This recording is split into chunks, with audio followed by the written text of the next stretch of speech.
welcome to another episode on the Bikini Edit. This one is not in our home turf in Melbourne. This is in Gold Coast, and it's a very special one because this person that I have sitting across from me, I think I've looked up to her probably since I was like 16, 17, 18. I remember her show where she was wearing this rainbow fucking bikini and then she took out the first, I think, win in her pro lineup, and I was like, yeah, fuck. And you know what? Back then she had no idea who the fuck I was. But today I have got the beautiful Tahnee Sheehan, FMG World Bikini Champion. Tahnee, welcome. Wow. Where do I even go from there? I don't think there's too much to say, and I didn't want it to be that cliche like, I had the beautiful six-time Tahnee Sheehan World Champion. What's the MC's name in FMG? Robbie Oh, Frame. fucking hell. I mean, He's I on couldn't do one of those. I don't even think I could remake what he does when you come out, the way he says your name. Honestly, if anybody says my name any differently now, I'm disappointed. Yeah, it's not good enough. It's the biggest hype. So don't even try. When I came out last show a year and a half ago, he gave me the best fucking intro. I was like, I did not even ask for that. When they make it up and they add a little razzle dazzle. Oh, he was like, and here we go, ladies and gentlemen. We've got a blonde bombshell on her hands here. She's from Sky Victoria. She's bringing the Barbie into bodybuilding. I was like, oh my God. Confidence through the roof. Yeah, and it reflected. So I'm excited to see what he throws at me. Is he doing it again this weekend? I think so, yeah. Oh, I bloody hope so. He's so bloody good, man. He's good.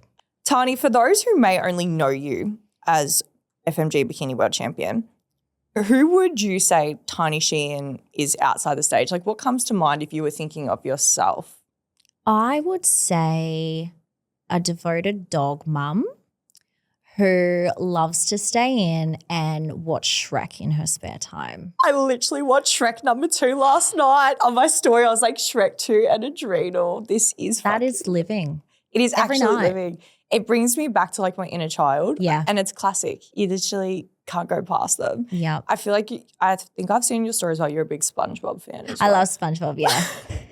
I feel like we all have this weird obsession. See, my thing's Transformers. I don't know what it is. I fucking love. I want a Transformer tattoo, bro. I want the order. okay. Yeah, I'm like weirdly obsessed. Do you think it's the colours and the shapes? Like I feel like you're drawn to something and then you love that style. Something like that. And then like the whole Barbie aesthetic. I'm like in a like competitor alter ego when I go and like it's Barbie. That's who it is. You got to have that something. It's a signature. Yeah. Yeah. And I think it's important to have that because I feel like that just kind of taps into the identity and you got to have a bit of charisma about yourself on the stage. You can't just be like, oh yeah, I'm this like really lean, shredded, like blonde baddie just walking out. Got to have a little bit. I'm that times 100. Exactly. Now you are, correct me if I'm wrong, 6-time pro champion with 3 Australian national titles. Yes. Boom. I was like, please She's don't tell on me it. it's 7 and I fucked it up. The 7th was the world. The 7th. So 7 crowns. 7 crowns, 6-time pro champion. Did you ever expect to take it that far, like to actually become the athlete you are now when you would have, say, done your first show? No.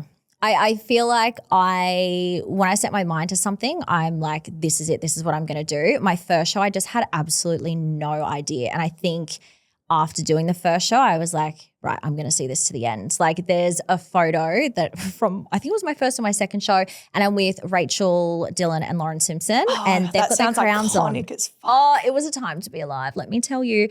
And anyway, I'm standing in the middle and I don't know, I just had so much confidence and I captioned it something like, oopsie, forgot my crown, hee hee, next time. Like didn't think anything of it. And then I actually had a follower send that to me after I'd won my crown. I was like, oh my goodness, this full circle moment. So it's like, you know, you want to do it. You're like, I'm going to make this happen, but you don't really realize because you're just going step after step after step. Yeah. And then you got to look back and you're like, oh my God, that's crazy. That is like a full circle moment there. Yeah. And when you did that show, did you, I can't say I even know what your first show was, but how did you go? Like, did you place? Terribly. Not terribly. I made top 10. Yeah. I think I came maybe 7th or 8th. Yeah. Nothing, not close. Yeah. And what show, how many shows in was it that you did get your pro card? The next one. Yeah. Yeah. So I did the first show and I was very, like most girls, I'm like, I just want to get shredded. Like I've got muscle. It's there. It's fine. And I got so crazy lean that my feedback was curves. You need more curves. And at the time I didn't understand. Queen of curves now. I'm like, curves, what does that mean? What is curves? Is curves soft? Is that like, you know? And I really had to like take a step back and be like, okay, what are curves? Muscle, duh. All right, let's start building. And then that just made me so hungry. So next time was lucky enough to take it out. Yeah. And when you did that first show, obviously, like you said, you were like, I just want to get as shredded as possible, bring a crazy ass physique. Can you remember and think back to what maybe your why was for going into that show and stepping into the sport? And is that why from what it was then the same as what your why is now as to why you do it? Oh, deep. Yeah. No, so different. So I always knew I wanted to compete. I've been going to the gym since I was 16 and I just didn't know which federation I wanted to do. I was like, I'm either going to do IFBB or what was WBFF at the time. And the person that I was with, my boyfriend at the time, he was doing WBFF. So he flew down, went to the show, I watched it and I was like, that one, I want to do that. It just drew me in so much. And lo and behold, life happens. We broke up and he told me, you'll never be able to do it. And I was like, oh, watch me. So that was my why. Podcast. Yeah. 8 years later. So that was my why because someone told me I couldn't do it. And I was like, I'm going to prove you wrong. Yeah. And why do you keep going now? I just love it so much. It's such a blend of all of my favorite things in life, all of my personalities just in this one beautiful place. I get to have the gym, which I love. It's strong. Like you can be a baddie, but then you've got posing, which is so feminine. Then I've got the style of posing that I particularly like takes me back to my dancing days. It's creative, it's choreography, and then the bikinis, the beauty, the hair, the makeup, the whole, it's a high. Like I just love it. And so I have to keep coming back to it. I feel that so much. And it's addictive. It's so addictive also in the sense like if you're evolving each prep, you're like, wow, there is just this new foundation of myself I didn't even know I could tap into. And I think that's the most exciting part and rewarding part of taking the time to grow and do the off season where a lot of girls, fear away, but that's where you get that high. Like you're not going to get that high from deciding to keep doing shows but not placing. Yes. Yeah. Shows are one in the off season. Yeah, exactly. And it makes it so much more fulfilling that when you do go do it, I couldn't imagine it being fulfilling trying to compete every 6 months, just trying to see if you get a different outcome. But you just look worse. You look worse and worse. You're tired. You're fatigued. You're not in it for the right reasons anymore. 100%. It just, unless the only reason I say if you're really, really close, like if you're scraping a second and it's a point or two between, like do a follow-up show. But particularly like 6 months. Yeah. If you're like not even getting a call out and you're just like, I'm just going to try again, you got some work to do. Go back to the drawing board. Yeah, go back to the drawing board. And honestly, if your coach really cares about you and your health and you actually doing well, you should be. They would be telling you. Yeah, they'd be telling you. I know I'd be fucking telling them straight. Everyone would be able to see that you're this successful businesswoman, you're the top of the bikini in the FMG space. But what do you think people don't actually see about the work that you put in that actually took to get where you are? Like, what do you think people don't actually realize that it takes to be in the position that you are in? I think time. And I notice, and I'm still young, but I notice because I've been doing this for quite a long time, there have been so many other competitors who come into the space. They win their pro card, they're hot, they're cocky, they have this thing, I'm going to be the next best thing. And they don't sort of realize the time that it takes to get into that position. So there have been so many people among the years who come in and then they leave. And then a new person comes in and then they leave. I think people come in, they get a pro card and they expect that naturally the next step is then to be able to be the best in a country. If you actually pull it back and think, oh my goodness, I was number one in a show to win a pro card, that is insane. To even get to there. Yeah. To then win a country, to be the best in that entire country. Like if you actually zoom out, it is such a crazy feat. It's not usually something that's going to happen within 12 months. So I think time, people really underestimate the years that it took to kind of get to that end point where it made it maybe look easy, but it was the work in the beginning that got there. I love that so much because I think now with social media, people say someone like yourself pop up on their feed, shredded, sparkly bikini, crown their head. Wow, it has all these followers. Oh, I want that. I'm going to start doing that. But that's the thing they're not realizing, especially if they haven't been one of your long-term followers, the time that it took, the hurdles, the challenges, being fucking relentless and not just going, well, yeah, I'm here. But I think as well with that time, loving the process. Yeah, you have to. Falling in love with it, not doing it because, well, I want to put a crown on my head. There has to be so much more to that. And like you said, it's a cultivation of everything that you love that goes into something, and how beautiful that like something that you love, you're really fucking good at too. Thank God. Yeah. Yeah, we love that. How do you handle the pressure of being the standard in FMG, especially after winning that world title? I think pressure is a privilege, and it doesn't always feel that way, particularly when you're in the depths of prep and you have the mind games going on. I think one thing that I always come back to, and I'm so heavy on this with my clients as well, you can only be you. Like being yourself is your unique selling point. So why would you try and fit yourself into a box to be anything other than what you are? And I think that this is a real core belief that I have about FMG and previously WBFF in general, was that I loved bodybuilding. I loved the gym, but I didn't fit into that box of IFBB or ICN where everybody looks the same and you need to look the same. I loved that this was a federation that celebrated the differences, particularly in the bikini category. Celebrated the curves, celebrated that you could have a little bit more, density in the quads and potentially calves and things like that. So for me, yeah, it just more of a celebration. I love that. It's like that reframe of that pressure and actually turning it into a celebration. I think that's so powerful because with my most recent show with IFBB, I think I put too much pressure on myself that it actually became detrimental to myself. It's self-sabotaging. Yeah. And I got in my head and I mean like PMS, like getting the period. It was just a whole combard of, a lot of internal battles, I think. And when you just said there with the IFBB, not where you fit in, it's funny, like every time I've gone to the IFBB stage, I'll get feedback where it's like, oh my God, your hair stood out the most, the way your charisma with your posing. And even my coach, Scott, he was like to me, look, at the end of the day, I think you find it very hard to compose yourself just doing the simplicity of IFBB. He's like, you just go wild on that FMG stage. Go ham. Yeah. Why hold back? It feels natural. And I feel that too. Like when I do the IFBB, I'm more drawn because obviously the way it can showcase a physique, I think is so powerful. And I'm like, that's badass shit. But from a expression standpoint, and I feel I am very emotional in expression, and I feel that when I do FMG posing, it's that, like I said, coming into this show this weekend, it feels like just stepping into home again. Yeah. Yeah. And I've said this as well, like being on the FMG stage, you're not just on there for cool 5 minutes, yep, we know who we want, see you later. Because I tell you, my IFBB stage, I was not up there for long. We were in and out. It's like, yep, cool, thank you, see you later, catapult, out you go.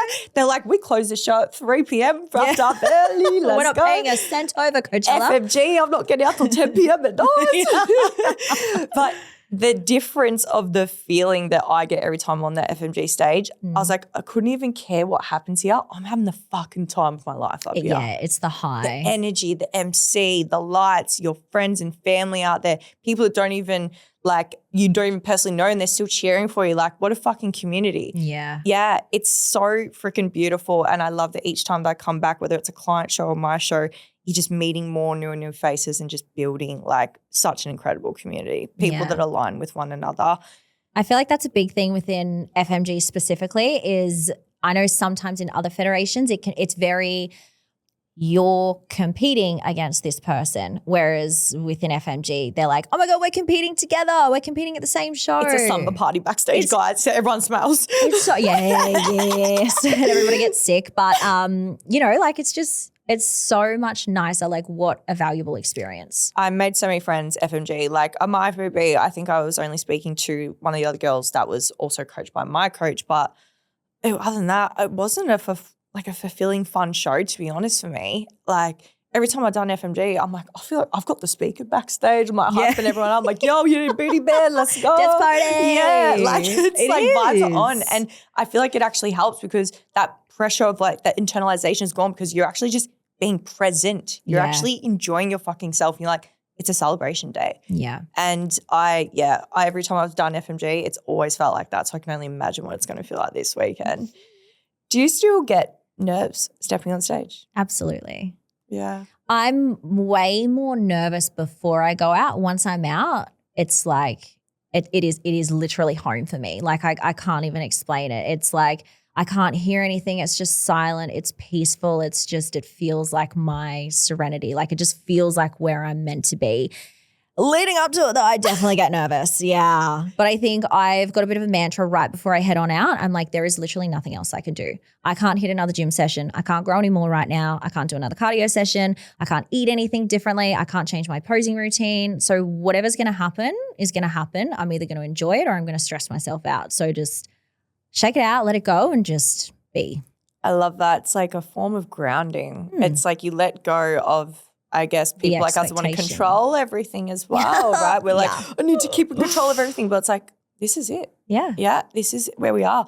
And I think for me, that was almost a sense of grounding. What my coach said to me this peak week, he's like, your physique's there. He's like, I don't think there's anything I could do to fuck this look. He's like, it's done. And I'm like, I needed that. Yeah. Thank you.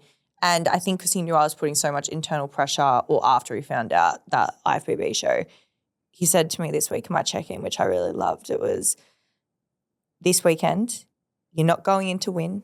You're not going into place. You're going to put on a fucking show. Yeah. And I was like, that's exactly what I'm doing. Yeah. And that, just that mindset frame, it's just allowing me to go and actually fucking enjoy this thing. Yeah. And it's everything I needed. And I think that is just so powerful. And I love that whole mantra of grounding. I'm going to steal that. Well, yeah, it's it's like knowing you can win, but having the attitude that you're not going in thinking you are going to win. That's not the purpose. Yeah. Like believing in yourself enough that you can make it happen, but not expecting to win. And sometimes when I have had particularly hard preps and I have put a lot of pressure on myself, or there's been a lot of external pressure, I would ask my coach for permission essentially to not win. I'm like, is it okay if I don't win? Like, wow, what happens in that situation? He's like, nothing. Yeah. We go again, we try again. We keep going. And it just really zooms out to go, this is not the end of the world. Yeah. Like I'm putting way too much pressure on myself. What changes if I don't win? Nothing. Yeah. Does anyone die? No. And that's an opportunity to go again. Yeah. It's like the power in self-reflection. Every day, like asking yourself these things and writing them down. And I think that helps so much, especially if you find you are someone that does internalize a lot of things. Maybe sometimes you need to ask yourself those hard questions. And it's probably going to ground the shit out of you. Yeah. And you're going to be way more present. You're actually probably going to be out and actually enjoying the fucking day, which is the most important thing about this. Yes. What, in your opinion, separates a good athlete from a world-class athlete? Attitude. I love that. Yeah. I feel like the best athletes that I know are the ones who always know they can be better. Yeah. I've never, ever, ever had an incredible athlete, even friends or like somebody like Hattie, for example. I've never heard somebody get on stage like that and say, that was perfect. I've nailed it. I don't need to do anything differently. A good athlete will always come off stage satisfied, but know that there's always work to do. Yeah. I feel that. And that's the way I've always carried myself as well. Even with the loss last weekend, I made a post about it. I said, okay, I may have not placed, but fuck, it taught me and everything I needed going to this FMG show. It humbled me. And I look back and of course, you know, I got my period, my hamstrings got washed out, had jiggly glutes, double dosed my ADHD medication because I was nervous as fuck, shook like a leaf. Can't reward jiggly glutes, mate. That's it. Judges don't give a fuck. So for me, I was like, okay, what can I take from this? What can I learn from this? And how can I use it to be better? And for me, I've always said, if I go out on that stage and if I know I gave my absolute all, I showed up to every session, every day of my protocols, and I did everything I could. I didn't slack on my posing practice, and I could get out there and say I was really happy with my performance. I truly gave them all. I didn't take the moment away. And if someone beats me, I'm fucking okay with that because I bring my best and fuck, they must have really fucking gave it their all to get that place because I know I fucking worked hard. Yeah. And I think that's all you can ask from yourself. And that allows you to, I said to myself this week, or I talked to myself a bit weird, I know, but I was like, are you happy with your physique? If you look, so you truly happy, like you're a bodybuilding coach, like you happy with what you're going? And I was like, I'm so fucking happy. Yeah. I'm so satisfied with what I'm looking at. You have to love your body at the end of the day because while we put so much pressure on us for this one moment on stage, subjectively 8 people are having a preference on who they think fits the criteria the best, on what they have a personal preference with. Those, even that one day that you're on stage for, you're with your body for the rest of your life. You have to be confident in it. Like, and particularly when athletes are swapping between different categories. Like I know a lot of girls who are like, oh, I'm really sad. I have to detrain my upper body because I have to fit into this. Why? Why are you trying to fit into it? Yeah. Is that the body you want? Yeah. Because it, like, for me, I mean, I don't want big wellness legs, man. Yeah. Like, I could only imagine the off-season trying to find clothes and stuff. Looks fucking incredible. But for me, like, I love the bikini look. Yeah, you've got to have your own preference. I love it. Yeah. Because that's exactly right. That's the body you've got to carry. And I think as well, like, if you don't want to take the fun out of your training because you feel like you're like, you want to, if that's a value to you, keep the fun in your training. Yeah. Chase what's important to you. And I think that's growth as well, and like allowing you to actually, again, do the sport for the reason, and that's to enjoy it and why you love it as well. You have been really open about having autism and ADHD, which personally I love. I remember you spoke about on your story quite some time ago before I actually found out I was ADHD and autistic.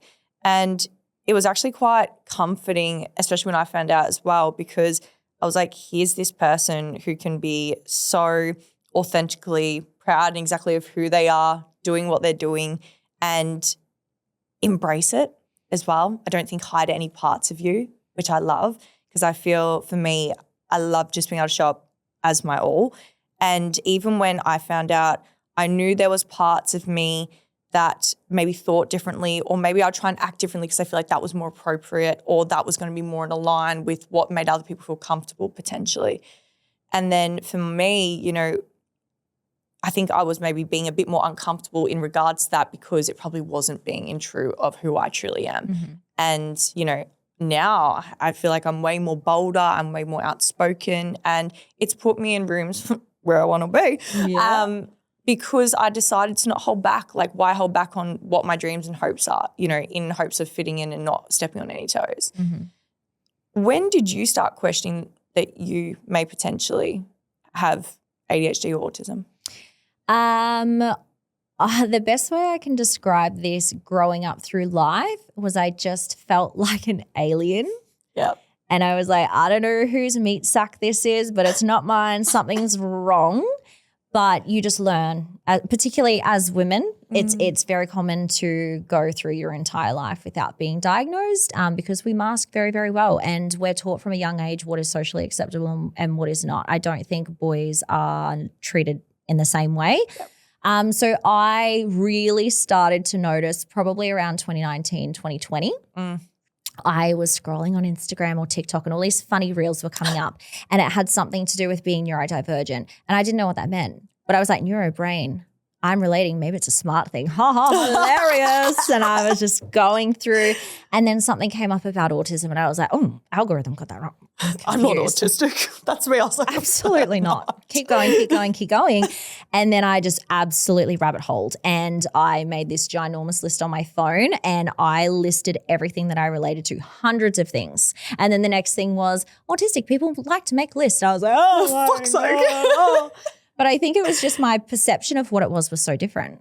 I was like, there's no way I could be autistic, because what I thought autism was the stereotypical boys, nonverbal, headphones. And I worked at Movie World. I worked in a theme park, and we would do special mornings for autistic children. Yep. And I was one of the characters that would be allowed to see them because I was blue. So my understanding of it was just so wrong. And once I kind of peeled back that layer, everything, like, it was insane. I was like, oh, that's why I go to Woolies in the quiet hour. And I Me didn't shopping even first thing realize. Like I would post it on my story. Guys, stop being so overstimulated. You need to go. This time is the best hack. Clearly, not everyone struggles the same way. It's pretty hectic. And I used to always just think it was just maybe a personality trait with certain things, you know? And I'm just a Virgo. I'm a Virgo. Yeah, I'm a Taurus. I'm stubborn, you know? Yeah. It's fun. But when you found out, do you feel like maybe you stepped into another part of you? Do you feel like you unmasked? Do you feel like you maybe embraced more parts of you? How did it change? I think when I got my official diagnosis, I really thought that I was going to have this breath of fresh air, that I was going to be like, and it really wasn't for me. I think I had to go through a little bit of a grieving process of things that I assumed were my personality weren't necessarily my personality, but things or coping mechanisms or strategies that I needed to be able to survive in society pretty much. So it was a little bit of a grieving process of, okay, well, who am I then? Who am I? Is this who I am? Is this my mask? And it kind of was this journey of figuring out who I am and just probably not shortening, but smalling, making my groups of people smaller and just really focusing on, okay, when I'm with someone, when I leave, who am I drained around? Who's an energy vampire and why are they an energy vampire? Is it because I'm masking? Who do I leave a situation with and I'm energized? I feel good. Okay, clearly that's when I can actually be a little bit more myself. So I wouldn't say it was easy for me at first, but I've definitely come to accept it and obviously love it. And it can be a superpower. Just as much as it can be debilitating, it can be an absolute superpower. So you just choose the lens you want to look at it with. I love that so much. Thank you so much for sharing that. When you said it was a superpower, that's exactly what I felt. I was like, this is my superpower. Yeah. This is why the beautiful parts of my life I've been able to do and, be so successful with, because my brain does work differently. Mm-hmm. And it's like, take what you can from that superpower. And the whole identity of how do I feel after I leave certain people, I also felt that. My circle did get smaller too. Mm-hmm. And I was like, I just want to be exactly who I am authentically. I feel like even now how I show up on social media when I talk on my stories, it's just little old me, Yeah. I feel like there's no like feeling like I need to be scripted or put on this energy. Like I'll talk my story, I'm like dead ass tired. I'm like, talking about something that's just happened. Yeah. And it feels so freeing. Yeah. It feels so freeing. And a lot of people, the right people, as you say, you show up yourself, you do attract the right people that align with you. And usually the spicy ones. The spicy, literally all my friends, I'm like, oh my God, we're all neurospastic. But they're the best kind. I feel like those type of people, we tend to say what we think a lot. It's honest. It's honest. It's honest. Like when you have ADHD, most people will process their thoughts and then speak. But it's like, I've got to spit this out. Sorry. Yeah. And I feel like with having ADHD and autism, I actually, when I was growing up, I questioned if I had bipolar purely because I was like, how can I be this person that's like, has this random burst and I'm like, party, I'm like, talking to everyone. And then I'm like, no one fucking talk to me. I was like, what is wrong with me? Why is it so, such a contrast. Yeah. And I feel like so many women go through that. So many I've spoken to as well. It's a big clash. But with the neurodivergency, how do you believe it's shaped you as an athlete and a successful businesswoman? I'm just very lucky that my special interest became competing and that it lasted, because sometimes with ADHD, when we have an interest, it doesn't always last. I also have a little bit of a sprinkle of OCD in there as well. I'm very like, when I want to do something, that's my life. It is all consuming, and I think that naturally that just helps in a very controlled environment with something like prep. In terms of business, I actually had no aspirations to own a business whatsoever. Hey, you have like 3 or 4 now. Yeah, I had keep coming. No interest whatsoever. I was like, I'm just happy to just dance and work at Move for the rest of my life, and that is fulfilling enough for me. And I remember when I first started competing, I wasn't coaching. I wasn't a posing coach. I wasn't in that world at all. And everyone's like, you need to do this because you compete. I'm like, why? I really don't need to. And I suppose COVID was probably a big pusher for me. And I just had too much time on my hands and too much time in my head. And then here we are. It's blown up, girl. It is absolutely blown up. And I think what's remarkable as well, you know, doing something like a bodybuilding show, which does require so much of you, like so much extra time, just the whole process of it. But I think there's also a beauty to it that when you go into prep, everything is structured, you've time blocked everything because you have to be. And I think that kind of cultivates into the productivity sides of business and it all just kind of flourishes and gets in there. You're in this like really locked in, structured era of your life. How have you though been able to go about building numerous businesses now whilst also competing at the level? Like say, for example, when you did that year where I think you traveled to like Europe and then you traveled to, I don't know, you did like, That was it was like 3 year. or 4 or 5 shows or something. It was hectic. How did you go with having, say, doing that period of your life whilst juggling business realms? I think it can definitely be difficult, but I'm such a huge believer that when you're in prep, I feel like you become, when you do it right, you become a better person because you have to be so strict with your time management, which means that there's no room for procrastination. There's no room for second guessing yourself. You are just absolutely time locked into everything that you need to do. I don't know if you feel the same way with yours, but for me, I have my autism and my ADHD, and there's parts of them that are very conflicting. Oh, yeah. I love routine. I am so rigid with so many things. But girl, tell me we're getting on a flight tomorrow and I'm there. Yep. Like I need that dopamine and that, you know, spontaneous. So being able to travel allowed me to do that while also still having those set rigid routines and those goals in mind. So for me, it was just so much Having fun. the time of your freaking life. It was amazing. And I'm very lucky to be in a place now where I have so many systems in place within my businesses that I can not step away, but I learned what I'm good at within my businesses. Delegate and I've the learned rest. what other people are better at. And it's okay to not handle everything. Have a team. Mm-hmm. Yeah. And I think most successful businesses that last long term, it is built on a foundation of a team. Yeah. And that's something I've learned now stepping into 5 years of Amanda Jane Fitness, that I'm now, same thing, delegated task. And that was a big part how I kind of shared with you before we started chatting on this podcast, where I found myself getting overwhelmed. My business grew, but I didn't know how to handle it. That brought a lot of things to life. And it also brought a lot to life that you can't do this on your own.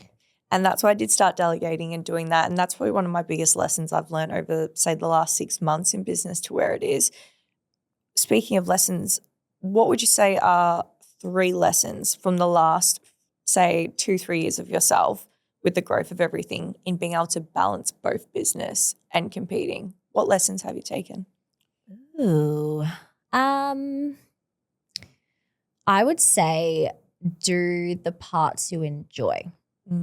So for example, both competing and business, I'll take posing as an example. I'm like, the thing that I actually enjoy is being with my clients. Like it can get tiring when you've got massive days, but that's where I thrive. That's what I love.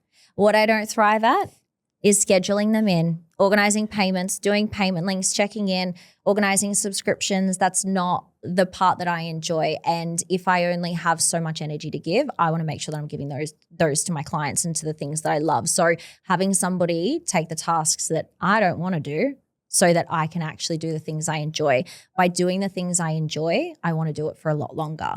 I've been posing now for a long time and I've never had a moment where I've been like, I'm just a bit sick of this, because I do the parts of it that I love.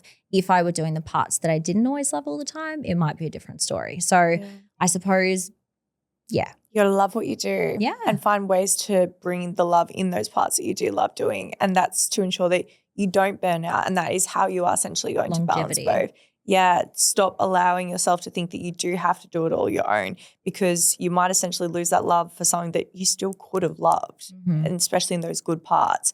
And I think that goes across any sort of business that you do. If you are a business owner and you are competing and you are in a place that it is growing but you are feeling burnt out, it might be that time to allow yourself to, welcome some more people into your circle. invest. Yeah, social media is such a powerful thing now too. There's like virtual assistants, there's people posting to do content, like there's something for everything at the moment. And I think a lot of people, I know for me, I think I was just set in my ways, and it's like you almost need something to crash and fall to push you. This isn't sustainable. You can't keep going like this. And that always tends to lead to something really good. Change is scary for me. I'm a Taurus and I like change. A little bit autistic, don't like change. But it's good. It always welcomes something powerful. What standard do you hold yourself behind the scenes that most people wouldn't see? I can definitely be very hard on myself. I think the one thing that I just try to do is just try and make the world a better place in whatever sort of situation that might be. If we're in Woolies and we're passing someone and I like the way that they look, I want to tell them that I love the way that they look. I love that. I feel that. I'm such a weirdo. People get so taken back. And because it's so not normal these days. So that's a neurospice thing. I got to say this. I'm like, I just have to. Or if I can see that somebody's maybe feeling a little bit uncomfortable or intimidated or something, the first thing that I want to do is welcome them in the room. Yeah, just I feel like we are so socially connected online that we forget to be connected in person. So yeah, I suppose that's probably something that I just make the world a better place. It's so beautiful as well, and I'm sure you can agree with this. Like even some people, I've had people at my Coles, like in my local Coles, and like, hey girl, like I follow you, I see your journey, like you're doing amazing. I'm like, thank you. Like that's so nice, because people comment on a stranger's Instagram post, but people will see you in person and but they'll just pretend they don't know who you are. And I literally said to that lady, I was like, thank you so much for your words of encouragement. I was like, what's your mobile number? I was like, you've made my day. Here's coffee on me. Go treat yourself.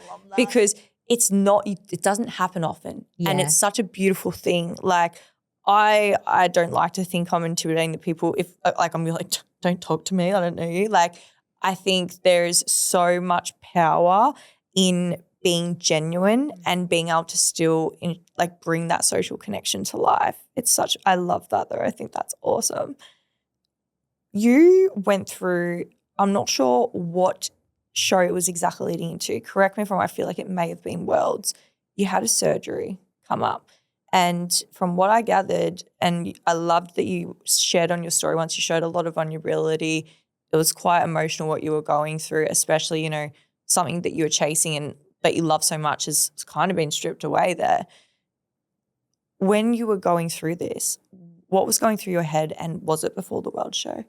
Yes. So I had 2 procedures before Worlds. I had my appendix out, and then I also had a back procedure. I'd been having issues with my back since 2022. And being a posing coach, I was like, it's just because I'm marching this thing back here the whole time. And it was just such a debilitating experience. And I had seen so many professionals in so many different fields, and I just could never get an answer. Later on, I was diagnosed with an autoimmune condition called ankylosing spondylitis, and it affects the spine. There's not a cure or anything that they can kind of do for it, and I just was not happy with that answer. No. I know there might not be a cure, but we got to figure something out, because this is not it. And I was lucky enough to see a pain specialist, and he was like, look, we can't fix anything, but what we can do is do a procedure where we're essentially frying the endings of the nerves so that you can't feel the pain. It's all still going to be there, but it'll get you through, and then, hopefully do it again or whatever we need to do from there. Yeah. So, What was going through your head, especially heading into Worlds, like with having to have that procedure? Were you thinking this is risky doing it before this time? Like what was going through your head? I was definitely stressed, particularly because of the downfall of WBFF into FMG. We didn't have a Worlds in our first year of FMG, so I'd been waiting, like biding my time, working towards this thing, and I was honestly devastated that it might not happen. And I just had to tell myself, I'm like, you're going to do everything that you can, and if it doesn't happen, it doesn't happen. It's just not meant to be. So again, just kind of allowing myself, if it doesn't happen, it's okay. The world's not going to end. There'll be another show. There'll be another year. Yeah. Did you ever have a point throughout the prep as you were going into it and getting close into it? Was there ever any points where you thought maybe you're not going to make it in time? I feel like when I have a challenge, it probably pushes me harder. I'm like, we're going to overcompensate a little bit. We need to come in early just in case. Yeah. And then, as you know, there's no such thing as coming in early, because you come in early and then you're like, all right, let's keep going. Yes. Let's keep pushing it. So yeah, it's always a blessing and a curse, I suppose. It just depends how you look at it. Yeah. And now with obviously the surgery, like has it given you what you want, that relief? Like would you say it's been a success and it's been able to allow you to carry on? Absolutely life-changing. It's not something that lasts. Yeah. But for the period of time, amazing. Yeah. Good on you for showing that and like being able to just work through it, dude. I think a lot of people will be able to, when they do get faced with something like an injury or something that's debilitating them, maybe stopping them from going to the gym, people become the victim straight away. Yeah. And they go, this is what it is. I can't do this. And they let themselves crumble. They'll crumble everything around them. But for you to be able to go, I'm not accepting Absolutely this. not. This is not happening. I'm going to make this happen. And the fact that you did and the fucking results, inspiring. Very lucky. Really inspiring. I love think that. I'm probably too proud sometimes. Like I'm fucking a proud lot of of the you, bro. time. Oh, no, not even Yeah. that way. I mean more like probably a little bit bad pride. Whereas Yeah. I'm like, I almost don't want to tell people because I would Yeah. never want to achieve something and have someone say, oh my God, she looks so good considering. Oh my God, she looks amazing while going through that. I'm like, no, I don't want to give any buts, ifs, maybes. Bro, whatever the fuck you want at me, I'll show you. Just, yeah. want to earn it fair and square. Respect. What more could be possibly waiting for you now that you've done the FMG world title? Like, I'm like, I love asking people, yeah, so what do you have next? Like, what could be possibly next for you, Tahnee? Who knows? Yeah. Who knows? Yeah. She's going to keep us on our feet. Yeah. I knew that was going to be the answer. And I was like, I'm waiting for It's it. always cryptic. Yeah. It's always cryptic. Do you have any plans of like, will you compete again? Can you tell us that? You have to wait and see. Okay. I'm scratching this thing again because I'm getting nervous. We know I love a little last minute, so I just like to keep everyone on their toes. Well, you know, I'll be happy and following along for it. What do you want to be known for beyond just the FMG Bikini World Champion? Like what for you is like a legacy? Like say when you get old and frail and, you know, there was that girl that did title, like what do you want to be known for that's just beyond the crown holder? I would love to be a safe space for women. And I think that's probably why we're drawn into coaching and posing and things like that. I always want somebody to leave an experience with me and feel safe that they could be themselves, that they might have been able to explore and find some confidence, just a very safe space, a very warm, welcoming place for them to find themselves. Beautiful. And I can honestly say heart on my sleeve, even just being welcomed into your space and your coaching space at the very late part of my prep, I have seriously felt that and I'm very appreciative. And like I said to you and Hannah before this chat, what you and your team and now the collaboration with Sam and her business, it's giving those vibes. It is those vibes. Like you guys are leading from the front. It's athlete first. It's with integrity. And I think when you build a reputation that's built off so much passion and love, it's going to last a lifetime. So you guys are doing amazing. Lastly, before we wrap this up, what would you say to maybe any first timers that are going into their show this weekend or maybe even for this season once this comes out? What words of advice would you want to give to them if maybe they're putting too much pressure, maybe they're being a little bit cocky and going, I'm going to win? What is a simple piece of advice you'd give them? Winning doesn't change your life. It doesn't. It's amazing and it is such an incredible achievement. Your life does not change based on what you win or what you don't win. It's who you become in the process. If you're, it's a bit cliche, but you know, acting like a pro before you get your pro card, that doesn't mean pretending to be a nice person and pretending to be welcoming to other people or pretending to be a role model. It's about holding yourself to that standard of being a good person. And also, I think if anybody's having any nerves or, you know, the mind games that at some point in time you believed you could do this, otherwise you wouldn't have started a prep, whether that was 6 months ago, 12 months ago, you at some point believed you could do it. So you need to find that belief again. Very powerful and words from someone that has been doing this for a very, very long time. Tahnee, thank you so much for coming on this episode. Having me. This has been my favorite ep yet. Guys, if you loved this ep and you want to see more amazing guests on this podcast like the beautiful Tahnee, please make sure to like, comment, subscribe. It helps me out a lot and allows me to keep pouring so much into what I love doing is talking to people like yourself. So thank you, Tahnee. My pleasure. Thank you.